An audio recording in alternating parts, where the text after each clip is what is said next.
யாராவது அரசியல்வாதி சொல்றதை கேளுங்க, பதில் சொல்லுவோம். இவங்களுக்கு எல்லாம் பொழுதுபோக்காம வேற ஏதோ பேசியிருக்காரு. குருமூர்த்திக்கு தமிழ்நாடு அரசியலுக்கு என்ன சம்பந்தம்? அது தமிழ்நாட்டுக்கு எந்த ஊர் எங்க இருக்குன்னு தெரியுமா? தர்மபுரி பிரச்சனை என்னன்னு தெரியுமா? ராமநாதபுரம் பிரச்சனை என்னன்னு தெரியுமா? கோயம்புத்தூர் பிரச்சனை என்னன்னு தெரியுமா? இதை தெரிஞ்சவன்ட்ட கேட்போங்க. அதே போல திமுகவும் மிகப்பெரிய வெற்றியும் பார்த்திருக்கு. 71 71 183 இடம் ஜெயிச்சு திமுக. அதே தலைவர், அதே கட்சி தானே.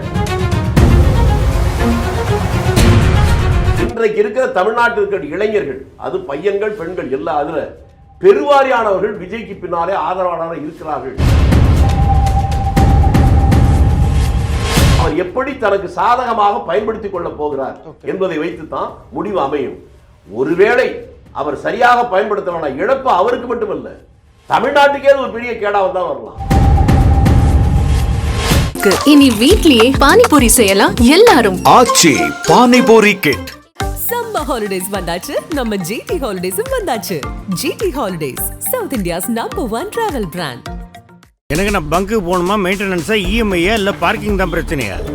Oscar is always on right track. That is why fast track taxi அப்போ உடனே டவுன்லோட் பண்ணுங்க. 2026 தேர்தலில் எத்தனை அணிகளாக எப்பயும் இருமுனை போட்டி மும்முனை போட்டி தான் இருக்கும்போது இந்த தடவை 5 முனை போட்டி இருக்க வாய்ப்பு இருக்கதா பெரிதாக சொல்லும்போது நடிகர் விஜய் அரசியலுக்குள்ள வந்திருக்கிறாரு. ஆடிட்டர் குருமூர்த்தி நேற்று கொடுத்த ஒரு இன்டர்வியூல என்ன சொல்லியிருக்காருன்னா, அதிமுகவோட முதல் சாய்ஸ் விஜயா தான் இருந்துச்சு, அவர் வராதனால தான் பிஜேபி கூட சேர்ந்தாங்க அப்படின்றது.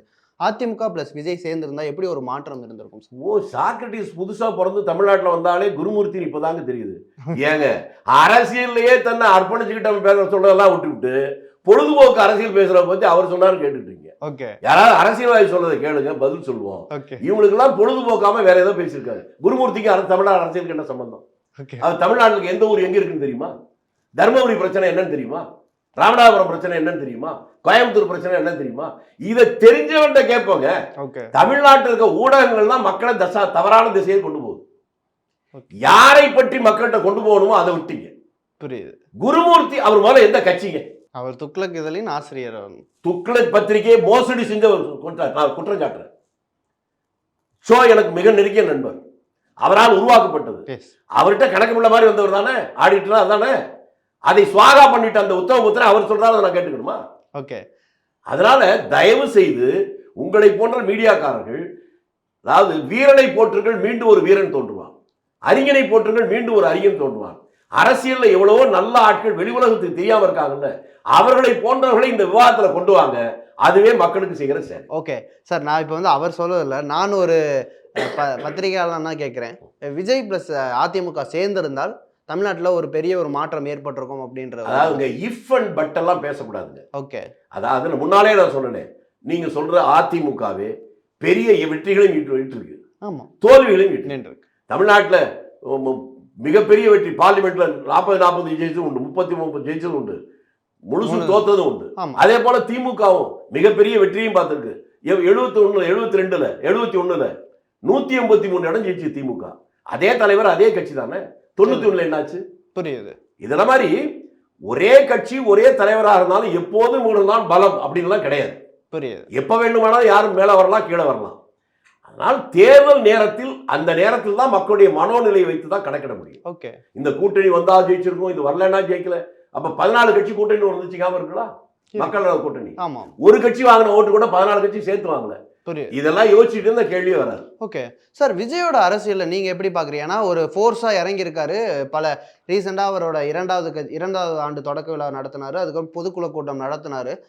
ஆதவர்ஜுனா நிறைய பேர் கட்சியில இணைஞ்சிருக்காங்க. நிறைய இப்ப அதிமுக அதிருப்தியில இருக்கிறவங்களும் தாவேக்கால இணையராத ஒரு பேச்சு வந்துகிட்டு இருக்கு. ஸோ விஜயோட அரசியல் இந்த ஒரு 10 மாசத்துல எப்படி இருக்க போகுது? இது நான் தெளிவான பார்வை எனக்கு இருக்கு. விஜய் அரசியல்ல பெரிய ஞானி, அவர் தான் நாட்டை காப்பாற்ற முடியும் அப்படின்னு சொல்ல, இவர் அரசியலுக்கு வரக்கூடாதுன்னு சொல்ல, புரியுது, நடிகர்கள் வரக்கூடாதுன்னு சொல்லுகிற பைத்தியக்காரன் என்னன்னா, இந்த உலக வரலாறுல ஹிட்லரை எதிர்த்து பேசுவதற்கே தயங்குற போது சார்லி சாப்ளின் ஒரு நடிகன் தான் ஹிட்லருடைய முகமூடியை கிழிச்சு உலக மக்களுக்கு புரிய வச்சான். அதனால நடிகர் என்பது ஒதுக்குவதும் இல்லை. நான் பார்க்கிற பார்வை என்பது வேறு. சரியாகவோ தவறாகவோ யதார்த்த உண்மை என்பது இன்றைக்கு இருக்கிற தமிழ்நாட்டில் இருக்கிற இளைஞர்கள், அது பையன்கள் பெண்கள் எல்லாம், அதுல பெருவாரியானவர்கள் விஜய்க்கு பின்னாலே ஆதரவாளராக இருக்கிறார்கள் என்பதுதான் நான் புரிஞ்சுட்டு இருக்கேன். புரியுது. ஆனால் இந்த 10 மாத காலங்கள் அந்த பெரிய சக்தியை அவர் எப்படி தனக்கு சாதகமாக பயன்படுத்திக் கொள்ள போகிறார் என்பதை வைத்துத்தான் முடிவு அமையும். ஒருவேளை அவர் சரியாக பயன்படுத்தலாம், இழப்பு அவருக்கு மட்டுமல்ல, தமிழ்நாட்டுக்கே ஒரு பெரிய கேடாக தான் வரலாம். ஏனென்றால் இளைஞர்கள் சக்தி என்பது ஒரு பெரிய காட்டாண்டு வெள்ளத்தை போல, 2 கரையும் சரியா இருந்து போச்சுன்னா அது பயன்படும். எங்கேயாவது உடைச்சுட்டா அழிவு சக்தியா போயிரும்ல. அதை போலத்தான் இந்த இளைஞர்களை காப்பாற்ற வேண்டியது விஜய் அவருடைய லாபத்துக்காக மட்டுமல்ல, தமிழ்நாட்டுடைய நன்மைக்காகவும் எதிர்கால நலவாழ்வுக்காகவும் கூட இந்த இளைஞர்களை சரியான பாதையில் இட்டு செல்ல வேண்டிய ஒரு கட்டாயம் அவருக்கு இருக்கிறது என்பது அவரை விட வயதில் மூத்த அவருடைய அப்பாவுக்கும் வேண்டியவனா, அவங்க தாய் மாமா என்னுடைய நண்பர். ஆகவே ஒரு அன்போடு அவர்கிட்ட கேட்டுக்கிறது, நட்பா மட்டும் இல்லாம தமிழக எதிர்காலத்துக்கும் சேர்த்து சொல்றேன், எச்சரிக்கையோடும் ஜாக்கிரதையோடும் இந்த இளைஞர்களை கையாளும். ஓகே சார், இன்னொரு தலைவர் வந்து தொடங்கி தனியாக அவருக்குன்னு தமிழ் தேசியம் என்ற ஒரு தொடங்கி ஒன்றுலேருந்து இப்போ 8% வரை ஓட்டு வாங்கியிருக்காரு சீமான் அவர்கள். அவர் ஒரு பெரிய சக்தியாக இங்கே தமிழ்நாட்டில் உருவாகிட்டு இருக்கார்ல, அவரோட இது இப்போ நிறைய பேர் அவர் வந்து இது பாஜகவோட கூட்டணி செய்வார் அப்படின்ற ஒரு இது இருந்தாலும் அவர் தனியாக தனக்கென ஒரு அரசியல் பிம்பத்தை வந்து இங்கே தமிழ்நாட்டில் வந்து ஏற்படுத்தியிருக்கார். அது உண்மை. அதை எப்படி பார்க்கலாம்? தேர்தல் வெற்றி தோல்வியும் சீரியஸாக பேசலாம்னு நினைக்கலாம், காமெடி ஆக்கலாம்னு நினைக்கிறீங்களா? நீங்களே சொல்லுங்க. பட் வளர்ந்துருக்காருல சார், 8% சொல்றேன்னு நீங்க புரிஞ்சுட்டு பேசுங்க. புரியுது. கட்சி ஆரம்பிச்சு 10 வருஷம் கழிச்சு இப்ப 8% வந்திருக்கான்னு சொல்றீங்க. நான் ஆட்சிக்கு வர்றதுக்கு குறைஞ்சபட்சம் ஒரு 30% தாண்டா தான் வர முடியும். ஆமா. அது வர்றதுக்கு இன்னும் எத்தனை வருஷம் ஆகும்? அவர் கூட்டணியில் சேர்ந்தா அது வேற. ஓகே, தனியாகவே நின்று அவர் ஆட்சியில் வருவார் என்பது இப்போதைக்கு சாத்தியம் இல்லை என்பதான் என்னுடைய கருத்து. புரியுது. அதுக்காக அவர் இப்படி இருக்கணும் அப்படி இருக்கணும் எல்லாம் சொல்லவில்லை. அவருக்கு எது சரி என்று நினைக்கிறாரோ போறார்.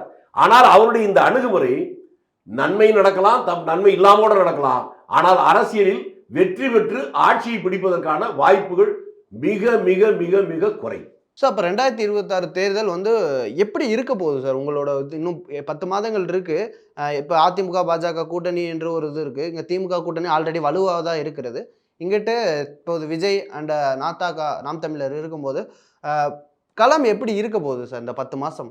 இவ்வளவு நேரம் என்ன அரசியல்வாதியும் சீனியர் மேன்னு சொன்னீங்க, ஒரு நிமிஷத்துல என்ன ஜோசியக்காரன் ஆகிட்டீங்க சார். ஜோசியர்ல ஒரு அரசியல்வாதி அதான் சொல்றது புரிஞ்சுங்க. ஓகே, இந்த உலகத்துல எங்க வேணாலும் இப்படி ஒரு கேள்வி கேட்கலாம், தமிழ்நாட்டை கேட்கக்கூடாது. ஓகே, தமிழ்நாட்டில் மட்டும்தான் ஒரு தேர்தல்ல நாமினேஷன் போட்டு வித்ட்ரா பண்ற போது புதிய கூட்டணி உருவாகி ஜெயிச்சு ஆட்சி பிடிச்சிருக்கு.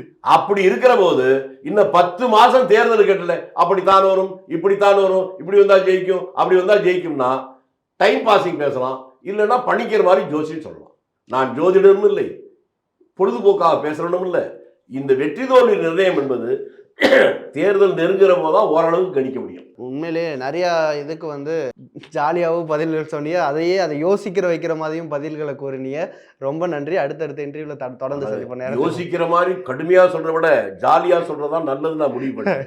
அதனால யோசிக்க வைக்கணும், அதை ஹியூமரா சொல்லணும்னு நினைக்கிறேன். கண்டிப்பா சீரியஸா சொல்லி நம்ம மேல பல பேர் கோவம் வந்துருச்சு.